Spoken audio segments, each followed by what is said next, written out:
Hey guys, Ernie here and welcome to the Paleo Hiker MD channel. Now the first vintage stove that I added personally to my collection was the Coleman 502. Now I got the Coleman Peak 1 400 from my dad, but I didn't purchase that. The first one I purchased was the 502. I didn't really realize the size difference between the 502 and the 500 until I watched some videos, and as soon as I saw the 500 I was like, man, I need to get me that big old beast because it is so cool looking and so much bigger than the 502. So I started watching eBay, and pretty soon I found myself the proud owner of a 500 series that needed a little bit of TLC, but got it up and running pretty quickly. So let's take a look at my stove, my 500 that is 60 years old.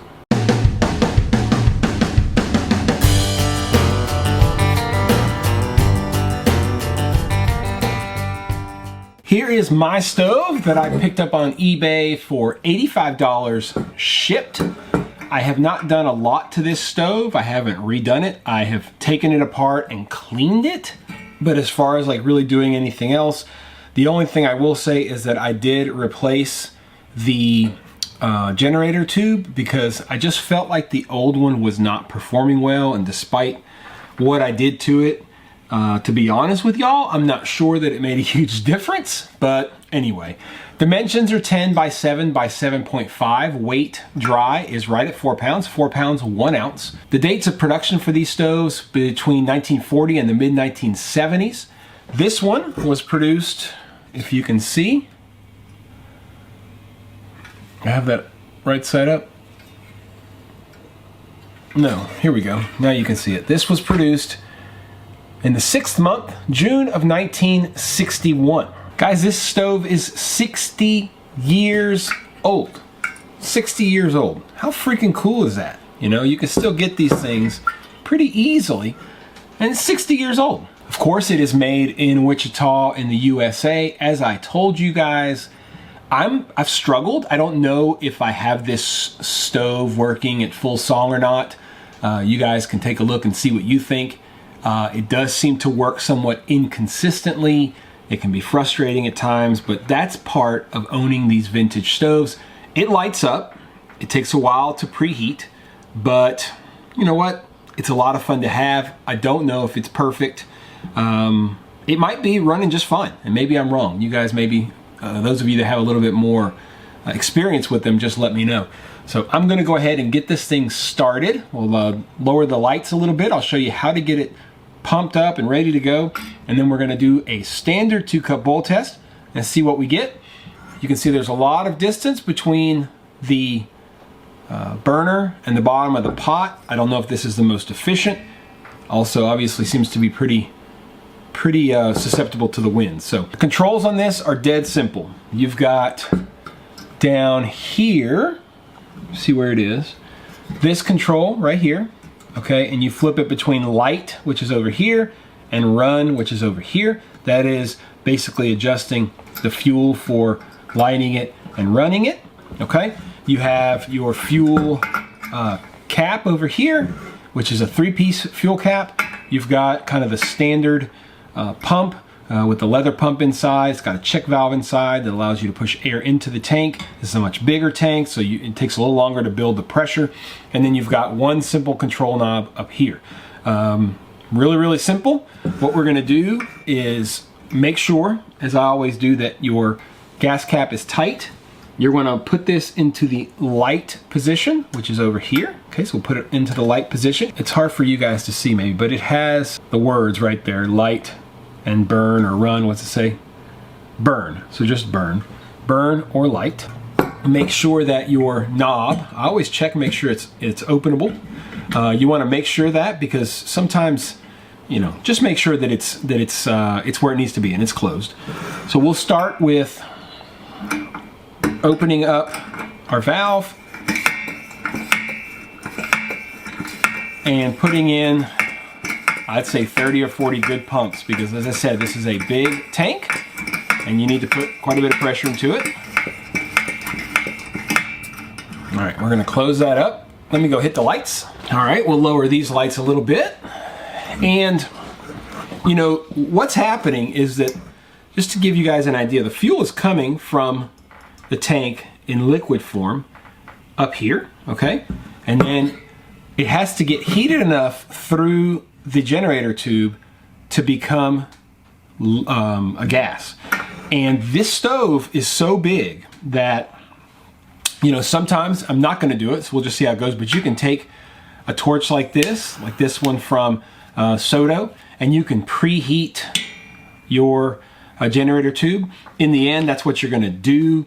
But this stove, unlike the 502, can be more difficult to get going. All right, so we've got everything in place. Hopefully we hear gas and we don't have too much of craziness here. Let me turn the lights down just a little bit more.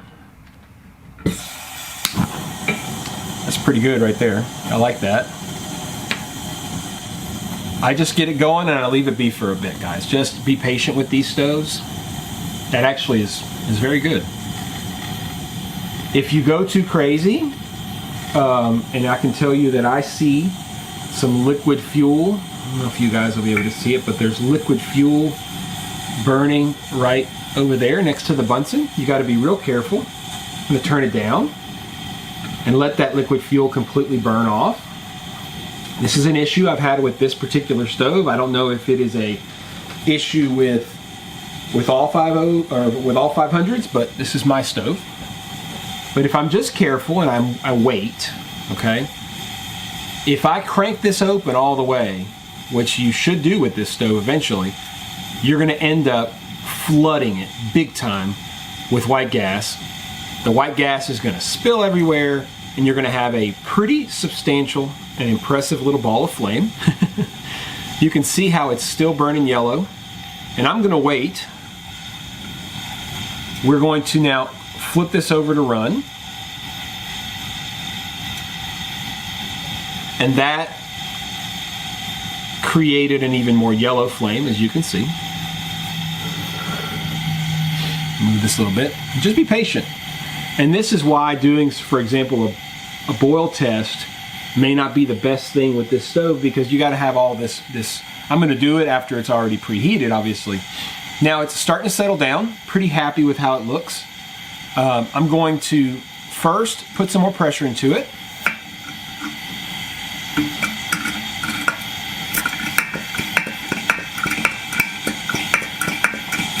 You can hear it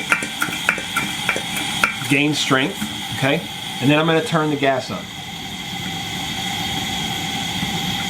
And what most will say is open your gas all the way and then turn it about a full turn, and there you go. Now that thing, I'll be honest with y'all, that may be about the best I've ever gotten it going. It looks very, very good.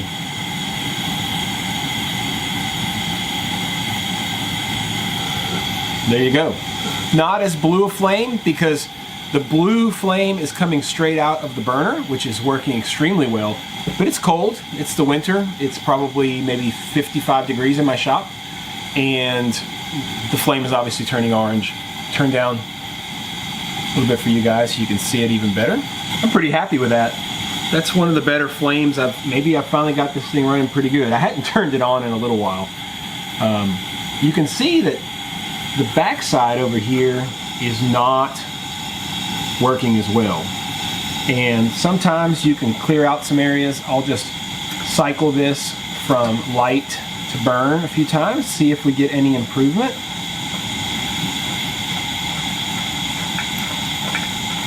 And I really don't see any. And it is burning, it's just, you can see it's kind of cut off there on the backside. Any advice from you guys on that? Let me know. I'm going to turn this off. And I'm going to set up for my bowl test. Okay, so we're gonna get this thing going. Should still have plenty of pressure. I'm going to go ahead and pressurize it a little bit. One of the key things is, guys, that even if you shut it off, okay, and you go to turn it right back on, be careful, because you need to go through the steps again. If you crank it up too high, too fast, it will absolutely go crazy on you. So we're going to get it going like we did last time.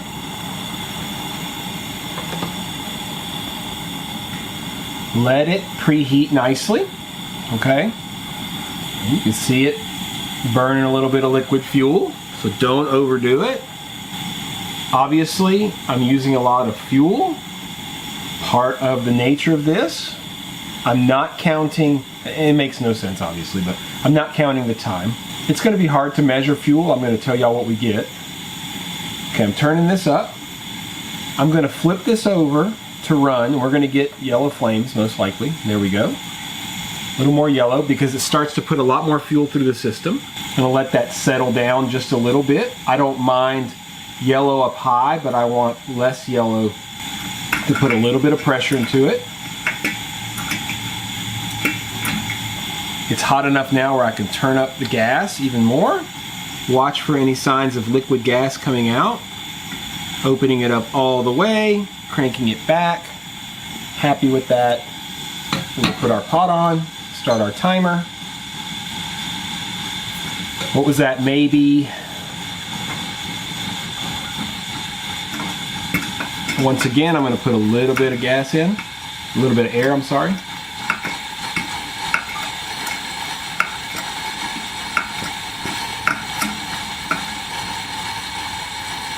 The only thing I'm not happy with is the flame that's coming out back here. I don't know why that's happening, but I don't see any other signs of liquid fuel, which is good. Have a strong blue flame. Yeah, so we're going. Let's see what we get here. I'm gonna leave this going the whole time. I'll edit it, but with stoves like this that can be a little tricky, I think it's good just to have it going the whole time because you never know what's gonna happen. I don't like when it starts to spurt like this. This is one of the issues with this stove. The longer it runs, it starts to spurt, and I don't understand why. I'm shutting it down a lot now.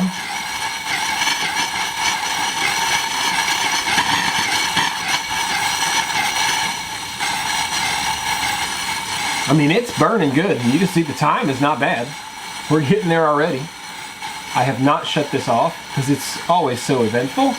A lot of my other videos, I will just skip the part where we're going to start boiling, but we're getting some action now. And it is boiling, guys. I'm going to tell you right there, it's boiling. So I'm going to turn this thing off. Man, that's one of the more adventurous freaking bowl tests we've had in a while. I'm going to pull this out, show you guys. It's going to be hot. Oh goodness, that is hot.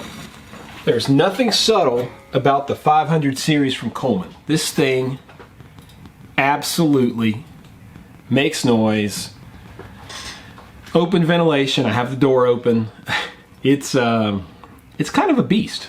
But 2 minutes 45 seconds. That's not bad. Let me tell you real quick what the let me weigh and see what the fuel usage was. Yeah, not surprisingly, 21 grams of fuel. That included all the preheating and all that stuff. But 2 minutes 45 seconds to get it boiling. That was after preheating.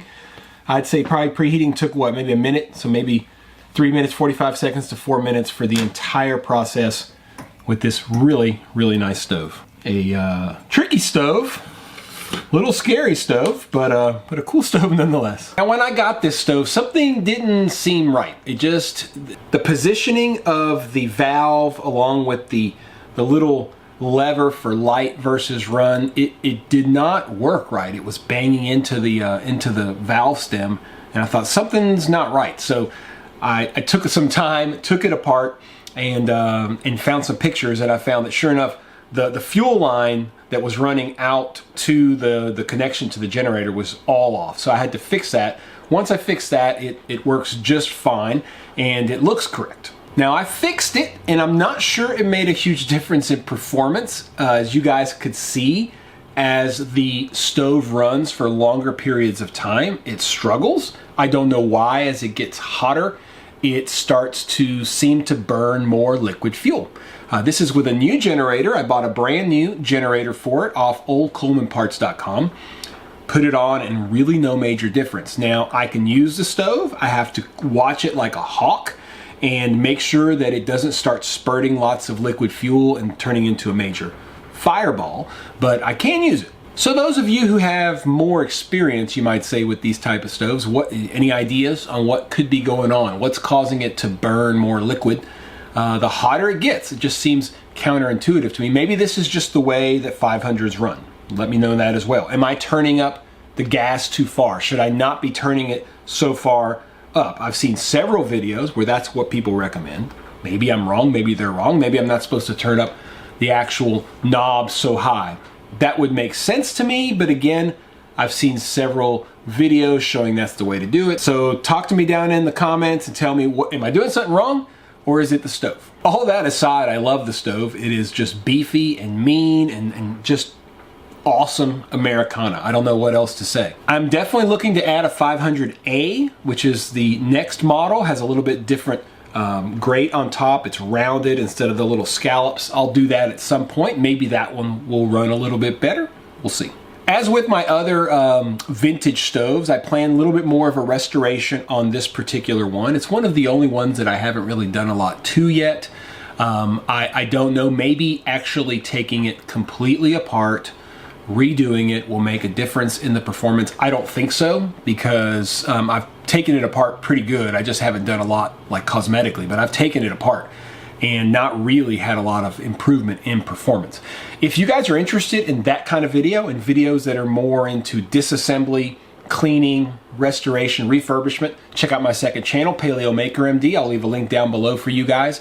I do a lot more in-depth reviews there, and not so much reviews, but in-depth restoration and disassembly, cleaning, reassembly, testing for all these old stoves that I pick up on eBay. So check that out if you're interested. Do me a big favor, guys, if you like the video, if you like this type of video, hit the thumbs up down below. Really helps my channel, helps spread things across YouTube, which is what it's all about. If you're not subscribed, hit the subscription button, and if you want to make sure you don't miss any videos, hit the notification bell and you will be the first to know. I'm in the start of a week by myself. The week will start with me here at home, and then on Friday I'm heading up to Arkansas to shoot a bunch of videos back at the hiker hut that I had visited before. I didn't shoot any videos while I was at the hiker hut before. I was just there to hike and have fun, but this time we're going to shoot a boatload of videos for you guys, which should be a lot of fun. So stay tuned for that. As always, guys, I truly appreciate you checking out the Paleo Hiker MD channel. Stay tuned for more vintage stove videos, newer stove videos as well. We're really going to hit those vintage stoves hard over the next couple months. Thanks for watching, guys.